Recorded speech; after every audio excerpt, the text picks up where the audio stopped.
sama Allah. Nah itu kenapa ya Ustadz? Aduh, bismillahirrahmanirrahim. Mohon izin kembali guru-guruku yang dimuliakan Allah Subhanahu wa taala. Tabe seluruh jamaah yang dimuliakan Allah.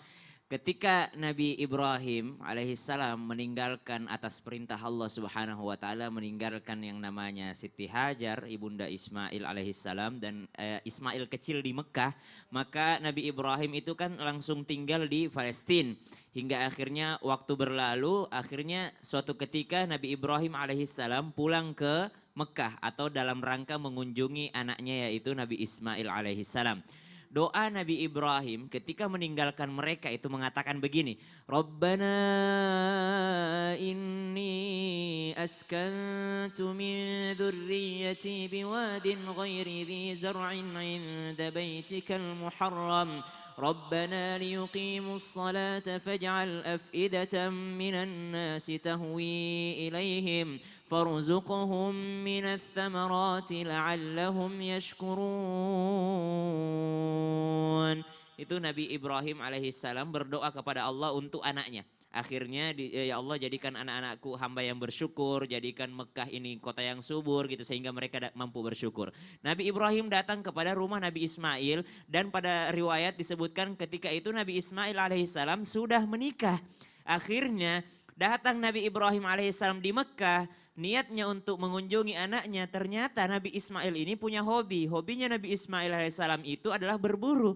Jadi Nabi Ismail itu hobinya berburu. Orang dulu berburu itu bukan jam 4 sore keluar. Misalnya kayak sekarang kalau orang gowes jam 4 keluar, jam 6 udah pulang. Enggak. Nabi Ismail kalau berburu itu 2 bulan, 3 bulan baru pulang ke rumahnya. Akhirnya yang ditemukan Nabi Ibrahim alaihissalam di rumah beliau, berumah Nabi Ismail adalah istrinya. Dari seorang istri yang dari anak kepala suku Bani Juhum pada saat itu. Maka Nabi Ibrahim bertanya, benarkah ini rumah Ismail? Benar wahai orang tua. Engkau siapa? Saya istrinya. Engkau dari mana? Saya dari ini, saya anak ini, dari segala macam. Oh gitu, kemana suamimu? Suamiku sedang berangkat berburu wahai orang tua. Gimana kehidupanmu sehari-hari? Ya kehidupanku begitulah, susah banget rasanya. Padahal tetangga aku orang kaya, begini dan begini. Dia mengeluh kepada Nabi Ibrahim alaihissalam. Dia selalu menceritakan, membandingkan nikmat yang dia dapatkan dengan nikmat tetangganya gitu. Dia membandingkan bahwa ketika dia hidup dengan ayahnya yang kepala suku, kehidupannya lebih baik, jauh lebih baik ketika dia harus menikah dengan Nabi Ismail alaihissalam. Maka kata Nabi Ibrahim alaihissalam, kalau begitu, kalau suamimu pulang sampaikan salamku ya. Bilang ada orang tua dari Palestina, namanya Ibrahim, dia ingin bertemu tapi engkau sedang berburu. Sampaikan salamku dan sampaikan pesanku. Apa pesanmu orang tua? Sampaikan bahwasanya harus dia mengganti segera yang namanya palang pintunya. Oh baiklah, Nabi Ismail pulang daripada berburu ketemu dengan istrinya. Adakah tamu selama aku berburu? Ada, siapa dia? Seorang orang tua dari Palestina. Kata dia yang namanya dia sudah kelihatan tua. Ada pesannya, dia nitip salam kepadamu wahai suamiku. Lalu apa katanya? Dia menyuruh saya untuk mengganti gagang pintu atau palang pintu. Maka kata Nabi Ismail, hari ini juga saya ceraikan kamu. Tahukah kamu itu adalah ayahku.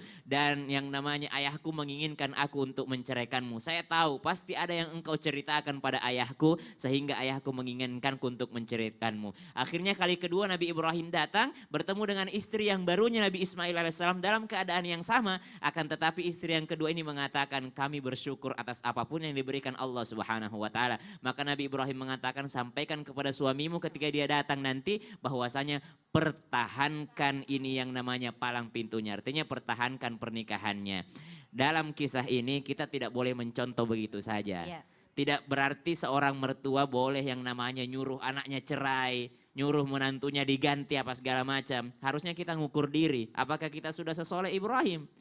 Ya, kalau sudah sesoleh Ibrahim alaihissalam silahkan seenaknya. Tapi Nabi Ibrahim itu diberikan perintah langsung dari Allah Subhanahu wa taala. Karena doanya tadi supaya kalian jadi orang yang bersyukur. Padahal istri pertamanya tidak bersyukur. Maka Nabi Ibrahim langsung ganti itu ganti.